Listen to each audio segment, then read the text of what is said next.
Oke, Assalamualaikum warahmatullahi wabarakatuh. Selamat pagi, selamat siang, selamat sore, ataupun selamat malam. Terima kasih sudah ingin melihat video saya. Hari ini saya ingin menjelaskan mengenai materi pada STM 32 ataupun ISP 32 pada apa yang saya kerjakan pada mata kuliah saya yaitu Sistem Embedded. Sebelumnya, perkenalkan, nama saya Maulana Muhammad Farid Haris. Saya dari Universitas Diponegoro dengan program studi Teknologi Rekayasa Otomasi. Saya memiliki identitas mahasiswa saya yaitu 40040324650101. Nah, hari ini saya akan menjelaskan apa yang saya praktikum di kelas yaitu adalah interrupt, terus ada juga interrupt itu ada yang eksternal dan internal. Ya, terus ada timer dan watchdog. Cuman kita akan fokus ke interrupt dan juga timer di sini, sesuai dengan arahan dari asisten. Oke, sebelumnya apa itu konsep interrupt? Nah, konsep interrupt adalah mekanisme ketika CPU menghentikan sementara program utama untuk menangani event penting. Komponen utamanya adalah ISR atau Interrupt Service Routine, terus vector table, dan juga interrupt control. Nah, sebagai contoh, interrupt itu misal ketika ada tombol, tombolnya itu ditekan. Nah, microcontroller itu tidak perlu langsung apa ya, tidak perlu terus mengecek tombol tersebut apakah kejadiannya ada atau tidak, itu posisinya gimana. Tapi ketika ada event saja, ketika ada kejadian saja, ketika ditekan saja, sistem akan langsung memanggil interrupt sehingga respon jadi lebih cepat dan juga efisien. Kurang lebih interrupt itu seperti itu. Selanjutnya, tadi kan saya sudah bilang ada ISR, vektor, dan vector table, dan NVIC. Gitu. Nah, ISR itu fungsinya yang dijalankan saat interrupt terjadi. Jadi, ketika interrupt terjadi, microcontroller akan menjalankan ISR atau interrupt service routine, yaitu berfungsi untuk menangani interrupt tersebut. Nah, alamat dari ISR itu disimpan di namanya vector table, sehingga CPU tahu fungsi mana yang harus dijalankan. Nah, pada STM32, interrupt itu dikontrol oleh NVIC atau kepanjangannya itu Nested Vector Interrupt Controller yang bertugas mengatur prioritas interrupt dan memungkinkan interrupt untuk bersarang atau ya melakukan itulah tempatnya di mana gitu. Sedangkan kalau di ESP32, interrupt itu menggunakan interrupt matrix yang berfungsi untuk menghubungkan peripheral dengan CPU secara fleksibel. Terus, external interrupt atau XT. Nah, external interrupt atau XT itu digunakan untuk mendeteksi perubahan sinyal dari pin eksternal. Seperti contoh yang saya gunakan itu adalah push button atau tombol. Bisa juga dari sensor mendeteksi sesuatu gitu sebagai input kan sebagai suatu kejadian atau event yang terjadi. Nah, untuk menggunakan itu kita perlu melakukan konfigurasi yaitu pertama kita pilih GPIO pin yang sesuai dengan yang kita sambungkan di hardware-nya, entah pin berapa, terus mengaktifkan interrupt line namanya dan menentukan mode trigger yang digunakan. Lanjut, kita ke trigger mode. Kan tadi saya bilang menentukan mode trigger. Nah, trigger mode ini pada ST terdapat beberapa mode trigger, yaitu pertama adalah rising edge, yaitu interrupt yang terjadi ketika sinyal perubahan itu berubah dari low ke high. Itu rising, soalnya kan ya low ke high, rising. Terus kedua falling edge. Nah, falling edge itu kebalikannya. Jadi terjadi ketika sinyal itu berubah dari high ke low. Nah, terakhir adalah both edge, yaitu interrupt yang terjadi pada kedua perubahan tersebut. Nah, mode ini bisa dipilih sesuai dengan yang ingin digunakan. Ya, contoh penggunaannya kita bisa pakai tombol, sensor, ataupun encoder. Kemudian ada nested interrupt dan priority. Nested interrupt itu memungkinkan interrupt itu menjadi prioritas lebih tinggi untuk memotong interrupt yang sedang berjalan. Sebagai contoh nih, jika timer interrupt itu sedang berjalan, lalu terjadi interrupt komunikasi dengan prioritas yang lebih tinggi. Nah, maka CPU akan menangani atau menindaklanjuti interrupt yang lebih tinggi tersebut lebih dahulu daripada yang sebelumnya itu. Nah, pada STM itu prioritas diatur menggunakan namanya priority grouping. Nah, di sini terdiri dari uh, preemption priority dan juga sub priority. Ini seperti itu, teman-teman. Kemudian ada timer arsitektur. Nah, timer itu peripheral yang digunakan untuk mengukur waktu dan menghasilkan event periodik. Bahasanya gitulah. Nah, timer itu bekerja menggunakan clock dari sistem, kemudian apa ya, frekuensi tersebut itu dibagi sama prescaler, jadi ukurannya itu agar lebih lambat. Nah, nilai waktu itu dihitung oleh namanya counter, ada counternya. Nah, dan ketika mencapai nilai maksimum, yang disimpan itu di register atau ARR atau sebutannya itu panjangannya auto reload register. Timer akan kembali ke nol dan dapat menghasilkan interrupt gitu. Ini seperti itu. Kemudian ada timer mode. Timer itu apa ya? Memiliki beberapa mode operasi bahasanya. Nah, jadi untuk yang pertama ada basic timer, itu digunakan untuk interrupt periodik seperti ya, LED blinking, kedip-kedip. Itu pakai interrupt juga. Nanti pakai pakai timer. Nanti saya lihatkan. Terus ada juga bisa pakai PWM atau pulse width modulation yang digunakan untuk mengatur misalnya seberapa terang LED-nya gitu, brightness-nya. Atau misal pakai motor, seberapa cepat motor seperti yang praktikum saya semester lalu itu mengatur kecepatan motor. Terus ada namanya input capture. Nah, input capture ini digunakan untuk mengukur periode sinyal eksternal ataupun sebuah frekuensi. Nah, yang terakhir ada output compare. Nah, digunakan untuk menghasilkan event ketika counter mencapai nilai tertentu. Terakhir ada watchdog timer. Watchdog timer itu digunakan untuk mendeteksi jika sistem mengalami hang atau crash. Nah, jika ada rusak kayak gitu, ada error, program tidak mereset watchdog dalam menggunakan waktu, tapi microcontrollernya itu yang akan melakukan reset otomatis. Nah, pada STM terdapat dua jenis watchdog, namanya IWDG, IWDG, ya seperti itu. Dan juga namanya WWDG atau panjangannya itu Independent Watchdog dengan clock internal ya kan. Terus satu lagi Windows Watchdog. Nah, yang satunya ini dengan batas waktu reset tertentu. Nah, kalau misalnya WWDG ini dia menggunakan konsep window timing gitu. Nah, mungkin penutup dari materi perbedaan di STM32 dan ESP itu pertama ya STM itu menggunakan ARM Cortex M dengan NVIC sebagai interrupt controller dan memiliki banyak timer hardware yang berstruktur.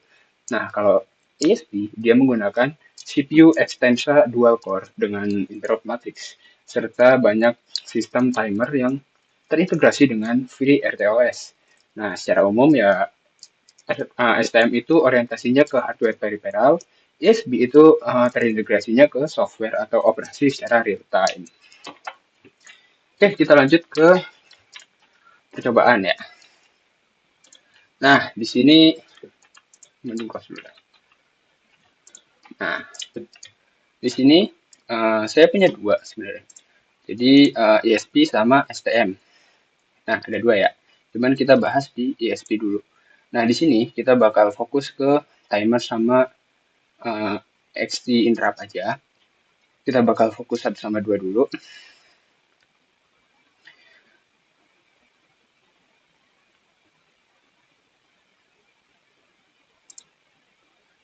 Ini kita buka SRC-nya, kemudian TBP, dan kita lihat filenya ini.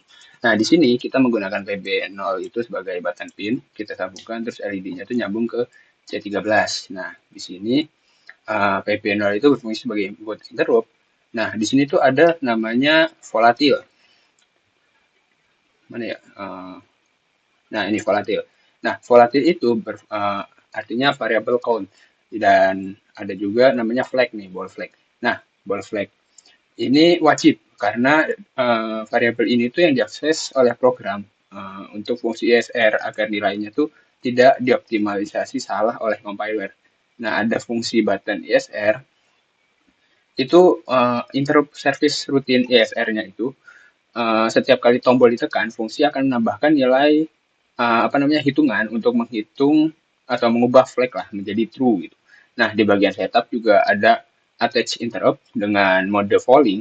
Artinya interrupt ini akan terpicu ketika tegangan berubah dari high ke low. Jadi tombol itu kalau ditekan, dia bakal ke ground, makanya ke low. Nah, di loop juga ada program ada loop, jadi tidak terus-terusan ngecek tombol, tapi hanya saat flag dari interrupt itu membalikan status LED itu. atau bisa disebut dengan toggle gitu. Nah, ini seperti itu.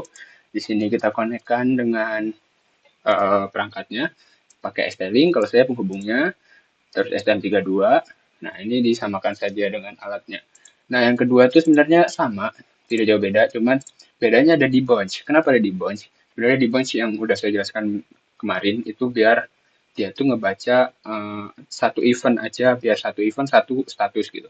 Nanti saya lihat. Nah, terus yang ketiga, nah di sini kita akan bahas tentang timer. Timer, nah di sini tuh belum saya klik.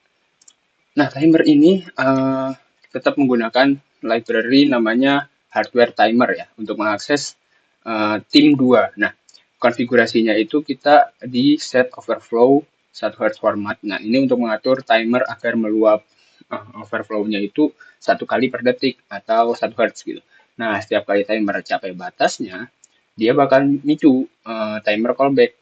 Nah, fitur timer callback di sini tuh metodenya tuh lebih akurat lah daripada delay karena jalannya tuh di level hardware sehingga kedipan di apa namanya LED itu bakal lebih konsisten. Nanti saya akan lihatkan seperti apa kedipnya ya.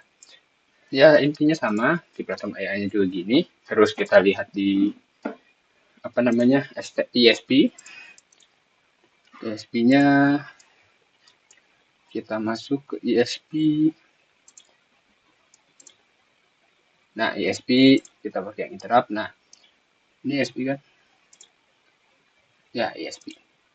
Nah di ISP ini kita bakal menggunakan namanya mode change. Nah, itu ada pada attach interrupt. Nah, itu akan mendeteksi baik saat tombol ditekan ataupun dilepas gitu. Nah, di sini tuh ada atribut IRAM ATTR.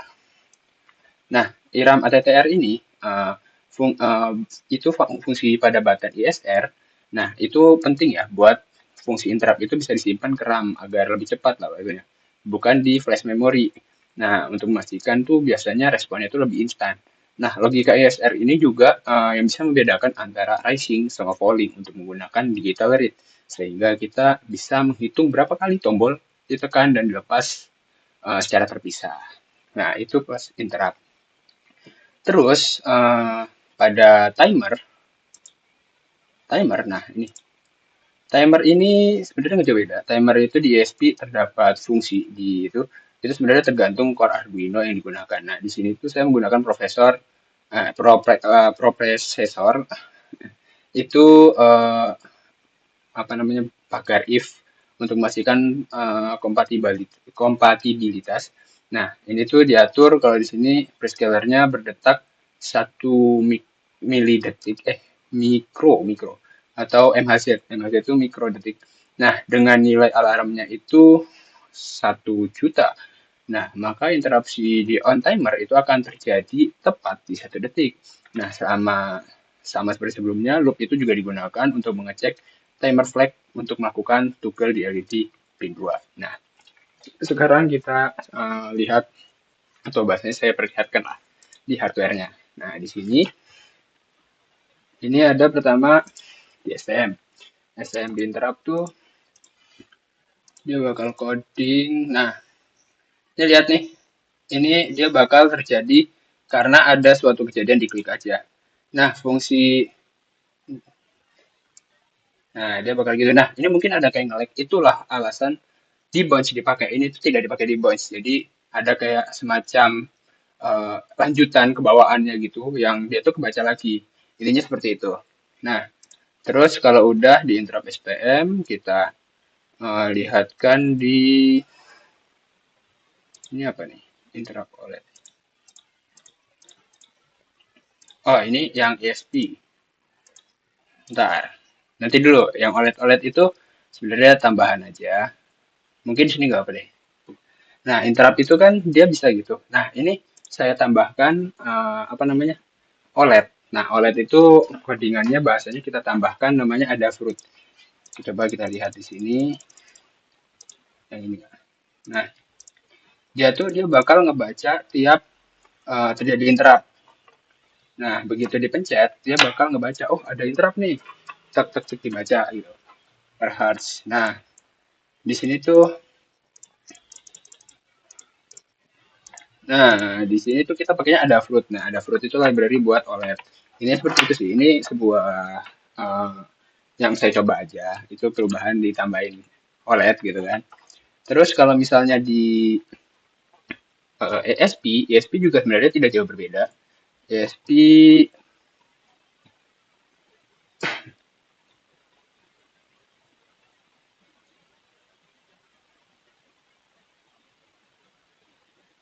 mana ESP?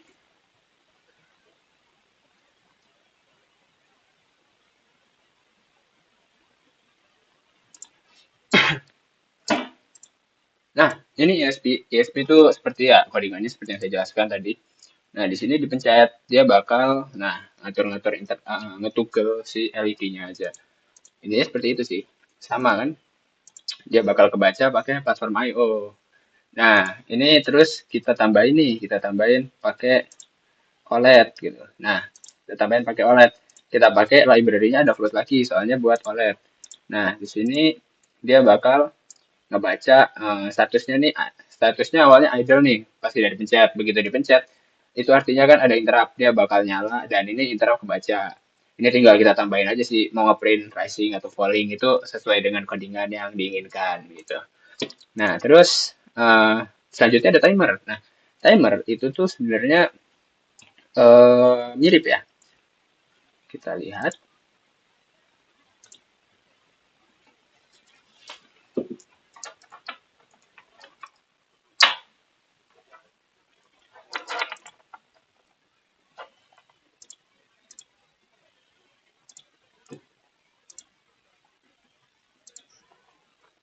Nah, di timer dia bakal kedip-kedip per detik. Nah, per hertz. Dia bakal kedip-kedip. Jadi ya bahasanya ya dia baca kayak clock tadi. Dia bikin kedip-kedip. Dia menghitung. Nah, ini kalau misalnya timer ya udah timer pakai LED gitu. Nah, sekarang kita coba tambahin pakai OLED. Nah, ini contoh pakai OLED. Di sini aja lah ya. Nah, dia bakal ngitung, nah 1, 3, 4, 5, 6 tiap detik gitu. Nah, ini OLED. Soalnya ya udah kita tinggal minta dari codingan dia nampilin detikannya di sini dengan angka gitu. Dia bakal ngitung terus-terusan. Terus kemudian di ESP. Nah, ESP juga sama di modul 3 itu dia bakal kedip-kedip. Nah, kedip-kedip kan dia bakal kedip-kedip sama. Dia nggak jauh beda, cara kerjanya juga sama kedip-kedip. Nah, terus kalau misalnya dikasih OLED, nah ini kita jadi muncul. Nah, dia bakal detik-detik ngitung aja. Sebenarnya intinya seperti itu. Oke, mungkin sekian dari saya. Kurang lebihnya mohon maaf. Itu yang bisa saya jelaskan dari materi interrupt dan timer. Semoga bisa membantu. Wassalamualaikum warahmatullahi wabarakatuh.